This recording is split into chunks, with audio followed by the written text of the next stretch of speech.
Oh, Baptistin, tu dors? Non, monsieur, je ne dors pas. Je pense à notre village de Chantemerle d'autrefois. Il fallait le voir quand les gens sortaient à la fraîche pour faire la causette devant leur maison.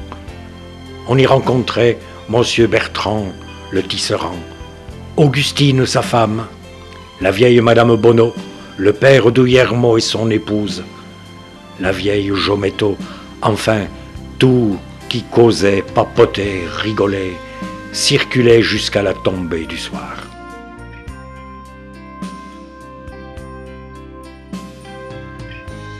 Le vieil Antonin, toujours sur son 31. L'abbé Martin qui rêve déjà au sermon de la messe de Noël.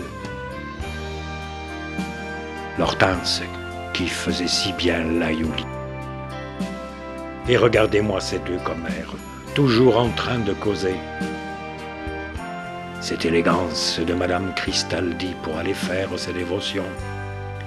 Et Mireille, si belle dans sa robe immaculée. Vous auriez vu l'ambiance les jours de marché. Toute la région accourait faire ses provisions. On y trouvait de tout.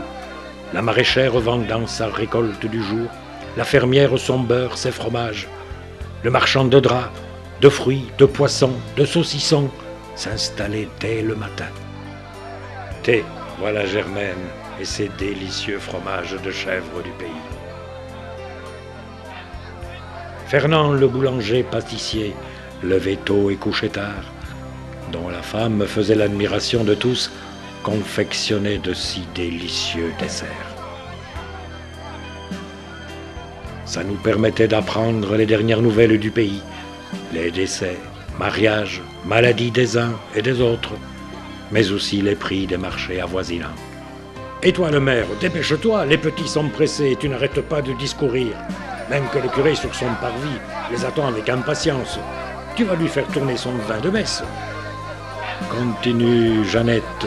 L'ail, c'est bon pour la santé et son parfum va se mélanger avec celui des fleurs. Quelle beauté et quel coloris avec toutes ces fleurs qui vous embaument tout le marché.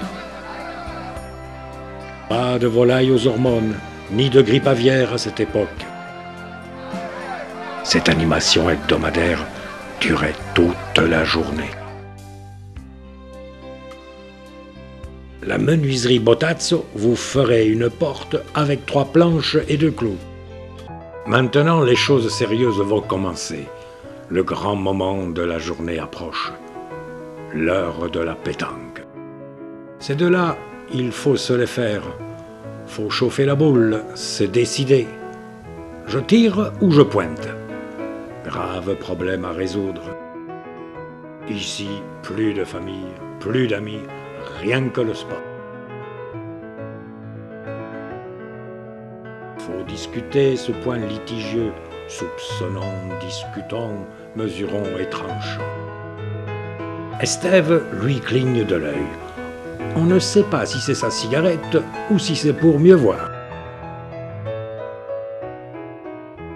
Tandis que Bénézet, ce gros lourdeau, ne peut s'empêcher de se marrer. Oui, c'est vraiment du sport.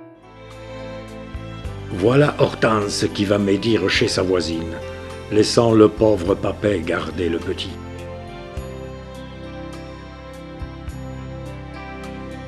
Ah, ce pastis! 2 tiers de pastis et 2 tiers d'eau, comme disait César.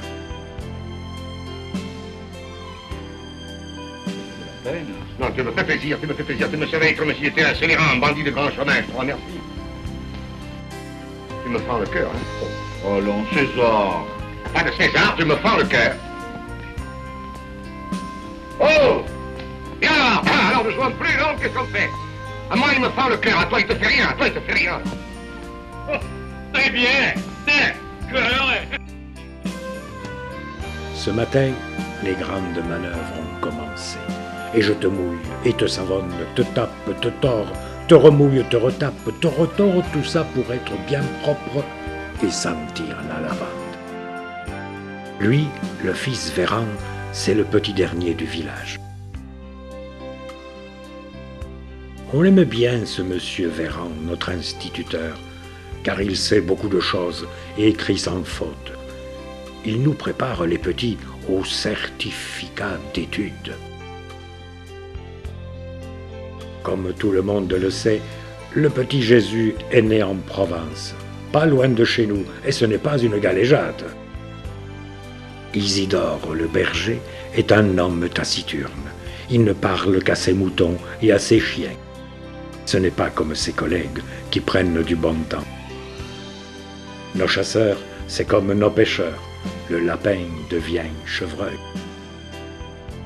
Grande animation, car les Laureaux discutent sur les nouvelles parues dans notre journal local. Bras dessus, bras dessous, monsieur le comte Rivaldi et madame vont à la messe du dimanche. Installé entre ces deux vieux, comme un roi sur un trône, Marius semble le plus heureux dans son cagibi. Escapion, lui, sait aussi bien tourner le bois que la tête des filles. La roue à aube de la papeterie est en grande réparation, sous l'œil attentif de Sébastien, maître charpentier, et de son ouvrier Sidon. Bernard, notre charcutier, a le savoir-faire pour réaliser des cochonailles savoureuses. Ce n'est pas le chien Médor qui me contredira. Dans l'eau de notre rivière claire et limpide, Émile Dimilou raconte qu'il a déjà pêché des poissons gros comme des requins. On s'interroge. Pire qu'une valse, voilà la ronde des pots de toutes sortes, émaillés et vernis de toutes les couleurs.